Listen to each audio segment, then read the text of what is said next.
Hello जी, राम राम जी। कैसे हैं आप सब लोग? आशा करते हैं आप सभी ठीक होंगे। तो स्वागत है आपका मेरे न्यू व्लॉग में। और आज मैं आप सबके साथ अपने मिल्किंग की इवनिंग रूटीन शेयर करने जा रही हूँ।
तो जी शाम के बज गए हैं 4 और हम आ गए हैं बाड़े में।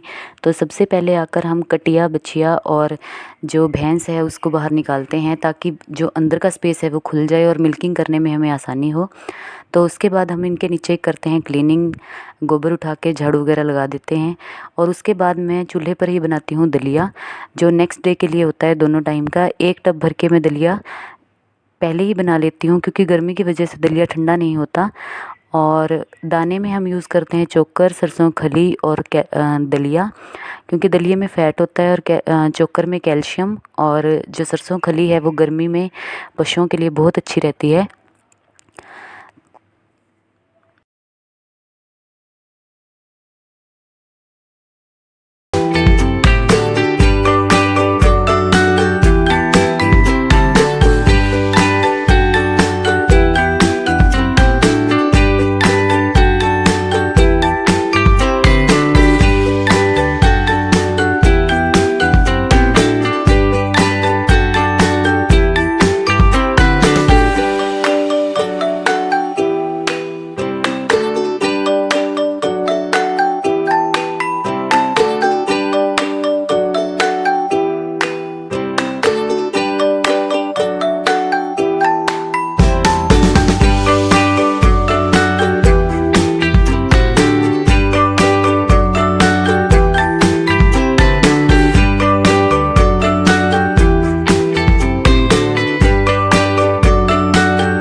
तो जी, जैसा मैंने आपको स्टार्टिंग में बताया था, आज मैं आप लोगों से अपना एक्सपीरियंस शेयर करने वाली हूँ कि कैसे हमने 2 गायों से अपना काम स्टार्ट किया और 7 पशुओं तक इसको लेकर गए। तो जो मेरे हमारा जो बेसिकली काम है वो पंटाई का है। मेरे हस्बैंड, मेरे फादर इन लॉ और जो मेरे देवर हैं वो यही पंटाई का ही काम करते हैं। लेकिन फिर हमें महसूस होने लगा कि हमें कुछ एक्स्ट्रा काम भी करना चाहिए और ये काम हमारे लिए सफ़िशिएंट नहीं है, तो हमने कुछ और काम करने का सोचा। तो 2-3 महीने हमारे इसी में निकल गए कि हमें क्या करना चाहिए, क्योंकि अगर कोई भी काम आप स्टार्ट करते हो तो उसके लिए ज़्यादा इन्वेस्टमेंट की ज़रूरत होती है और अगर आप किसी चीज़ में ज़्यादा इन्वेस्टमेंट करोगे तो उसमें रिस्क भी उतना ही है कि काम चले या नहीं चलेगा। तो फिर हमने हम दोनों ने मन बनाकर ये सोचा कि हम एक गाय रख के देख लेते हैं। तो गाय रखने में दिक्कत ये आई कि हमें कोई एक्सपीरियंस नहीं है, यहाँ तक कि हमें दूध निकालना भी नहीं आता था स्टार्टिंग में। तो हमने पहले इधर उधर गाय देखना स्टार्ट किया। प्रॉब्लम ये थी कि हमें एनिमल के बारे में कोई जानकारी नहीं थी कि कैसा होना चाहिए या कैसे उसको ख़रीदते हैं। तो मैंने अपने जो मेरे फादर हैं वो डायरी का ही काम करते हैं, पशुपालन का ही काम करते हैं स्टार्टिंग से। तो मैंने उनसे बात की कि पापा मुझे गाय ख़रीदनी है। तो उन्होंने बोला कि अगर तुम ये काम करना चाहते हो तो गाय तो तुम्हें मैं ही दे दूँगा। और उन्होंने मेरे पास 2 गाय भेज दी। उसमें से एक जो गाय थी वो उसकी तो तभी डिलीवरी हुई थी और वो ताज़ी थी इसलिए दूध ज़्यादा देती थी, और दूसरी थी उसकी डिलीवरी होने वाली थी तो वो कम दूध देती थी। तो वो 2 गाय हमारे पास आ गई। तो मैंने पापा से बोला कि हम पता नहीं इस काम को कर पाएंगे या नहीं, क्योंकि एक तो हमें दूध निकालना नहीं आता और हमें कोई नॉलेज भी नहीं है। तो पापा ने बोला कि तू करके देख ले, अगर हुआ तो ठीक है।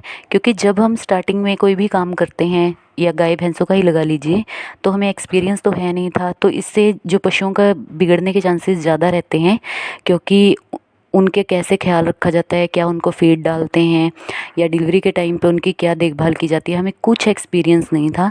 तो उन्होंने बोला कि कोई दिक्कत वाली बात नहीं है, तू रख के देख ले, अगर हुआ तो ठीक है, अगर नहीं हुआ तो भी ठीक है। और अगर बिगड़ भी गया कोई एनिमल या कोई ऐसी बात हुई तो उसकी ज़िम्मेवारी मैं लेता हूँ। जितने पैसे में मैं तुझे एनिमल दे रहा हूँ उतने ही पैसों में मैं तेरे से वापस ले लूँगा। तो उससे जो क्या है, हमारा कॉन्फिडेंस लेवल बढ़ गया और हमने भी ये काम स्टार्ट कर लिया। तो जैसे मिल्किंग की दिक्कत थी, वो तो जो मेरे मदर इन लॉ हैं उनको मिल्किंग आती थी, तो उन्होंने बोला कि चलो मैं दूध निकाल दिया करूँगी और उसके बाद आप जो है सीख लेना और उसके बाद तुम लोग मिल्किंग कर लेना, और जब तक तुम्हें नहीं आती तो मैं मिल्किंग कर दिया करूँगी। तो जैसे हम बाकी के काम हैं वो हम कर लेते थे और जो मिल्किंग थी वो मेरे मदर इन लॉ कर देते थे। तो इस तरह से हमारा काम चल पड़ा। तो जैसे स्टार्टिंग में हमारा दूध था वो परचून में तो नहीं लगा हुआ था, तो हम ऐसे ही डायरी में डालते थे। तो जो फर्स्ट महीने की हमारी इनकम आई थी वो मुझे याद है कि 7-8 हज़ार का दूध तो हमारा घर पे ही लग जाता था, वो बच गया हमें एक तो। और दूसरा, वो फर्स्ट इनकम हमारी 11,000 रुपये थी। तो जब मैंने देखा कि जब वो पैसे हमारे हाथ में आए तो हमने देखा कि हाँ, कि इनकम तो पैसे तो हैं इस काम में। तो इससे जो है हमारा हौसला बढ़ा और हमने क्या किया, हमने शुरू में घर पे कुछ पैसे वगैरह कुछ नहीं दिए और गाय का जो खर्चा था वो निकाल कर हमने जो बाकी के पैसे थे उनको सेव करना स्टार्ट कर दिया अगला पशु डालने के लिए, ताकि हम उससे अगला पशु ले सकें। तो ऐसे करके 2-3 महीने बाद ही हमारे पास इतने पैसे हो गए कि हमने एक और भैंस खरीद ली। और ऐसे ही उन्हीं दूध के पैसे ही हमने सेव कर करके एक के बाद एक भैंस लेनी स्टार्ट कर दी। तो ये चीज़ हमें भी नहीं पता थी, तो ये चीज़ भी मेरे फादर ने ही मुझे बताई थी, क्योंकि आप उन्हें मेरा गुरु लगा लीजिए या मेंटर लगा लीजिए, कुछ भी बोल सकते हैं। उन्होंने ही मुझे इस काम में गाइड किया है कि तू इकट्ठे जो है इन्वेस्ट मत कर, क्योंकि इकट्ठा इन्वेस्ट करने में जो है रिस्क होता है, क्योंकि इसमें ज़्यादा जोखिम होता है। तो उन्होंने बोला कि तू एक के बाद एक करके दूध के पैसों से ही अपने एनिमल्स बना, अपना पूरा इन्वेस्ट अपनी तरफ से इसमें कुछ मत लगा। तो मैंने उनके ही जो वो बताते थे उनको ही फॉलो किया और एक के बाद एक एनिमल लेना शुरू किया। क्योंकि अगर हम मान लो एक एनिमल जो है, आजकल पशुओं का रेट भी बहुत ज़्यादा है, आप 1 लाख रुपए तक तो लगा ही लीजिए। अगर हम 5 एनिमल इकट्ठे लेते हैं और वो 5 लाख रुपए के हमें पड़ते हैं, तो जब वो ब्याने वाले होंगे तो उनका ड्राई पीरियड भी इकट्ठा आएगा। तो जो हमारे ग्राहक लगे हुए हैं या डेयरी में दूध जाता है, वो इनकम हमें बरकरार रखने के लिए जब उनका ड्राई पीरियड आएगा तो उतने ही 5 एनिमल हमें और चाहिए। तो इस तरह से जो है हमारी इन्वेस्टमेंट ज़्यादा हो जाती है। लेकिन अगर हम एक के बाद एक पशु लेते हैं तो उससे क्या होता है कि जब तक वो उसकी डिलीवरी होती है दूसरा पशु दूध देता है, और जब तक दूसरे की डिलीवरी होती है तीसरा पशु दूध देता है। तो उनमें टाइम डिफरेंस पड़ जाता है और हमारा काम चलता रहता है। तो इस तरह से हमने अपना काम स्टार्ट किया और हमारा काम जब ग्रो करने लगा, 1 साल हमारे काम को हो गया, क्योंकि 3.5-4 साल पहले ही हमने ये काम स्टार्ट किया था। तो हमारा काम ग्रो करना स्टार्ट कर गया। तो उसके बाद आ गया कोरोना। तो कोरोना आ गया तो हमने देखा कि आसपास के सारे काम बंद हो गए। जो हमारा पंताई का काम था वो भी डाउन हो गया। सब लोग घर पे थे तो काम कहाँ से करते। तो जो अपनी बेसिक ज़रूरतें थे वो ही पूरी करनी मुश्किल हो रही थी। तो धर्म पूजा के बारे में तो बंदा कहाँ से सोचे उस टाइम में।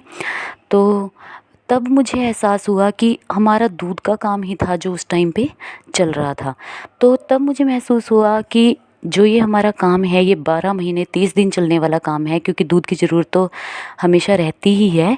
तो उससे मेरा कॉन्फिडेंस लेवल और बढ़ गया कि हाँ, यही काम है जो हमारे लिए बना है और ये काम हम कर सकते हैं। तो हमने और मेहनत की और अपने पशुओं को और बढ़ाया। तो इस तरह से हम 2 गायों से लेकर हमने अपने 7 पशु बनाए। हम और भी अब खरीद सकते हैं, लेकिन हम इसीलिए नहीं खरीदते क्योंकि जो 7 पशु हैं इनका काम जो है हम इजीली कर लेते हैं दोनों। लेकिन अगर इससे ज़्यादा पशु बढ़ाएंगे तो हमें किसी हेल्पर की ज़रूरत होगी और भी ज़्यादा जगह की ज़रूरत होगी। तो इसलिए हम इस काम को नहीं बढ़ाते और इतना काम हमारे लिए सफिशिएंट है। इसलिए हम 7 एनिमल से ही अपना जो है व्यवसाय चला रहे हैं और इसे हमने प्रोफेशन के तौर पर ही ले लिया। तो इसमें ऐसा कुछ नहीं है कि इसे अनपढ़ लोग ही कर सकते हैं और पढ़े लिखे लोग नहीं कर सकते। क्योंकि जब हमने ये काम स्टार्ट किया, चाहे कोई भी काम आप स्टार्ट कर लो, तो लोग बोल ही देते हैं कि क्यों कर रहे हो, ये काम क्यों कर लिया, इसमें क्यों फंस गए। तो ऐसी कोई बात नहीं है। मैंने सोशल साइट्स पे भी देखा है और वैसे भी ऐसी कोई बात नहीं है। मैंने सोशल साइट्स पे भी देखा और अपने आसपास भी देखा है कि पढ़े लिखे लोग भी आकर के इस काम को कर रहे हैं। तो जी, ये था मेरा एक्सपीरियंस जो मैं आपके साथ शेयर किया है। अगर आपको अच्छा लगा हो तो वीडियो को लाइक, शेयर और सब्सक्राइब ज़रूर कीजिएगा। और आज के व्लॉग को करते हैं यहीं पर एंड और मिलेंगे अगले व्लॉग में। तब तक के लिए राम राम जी।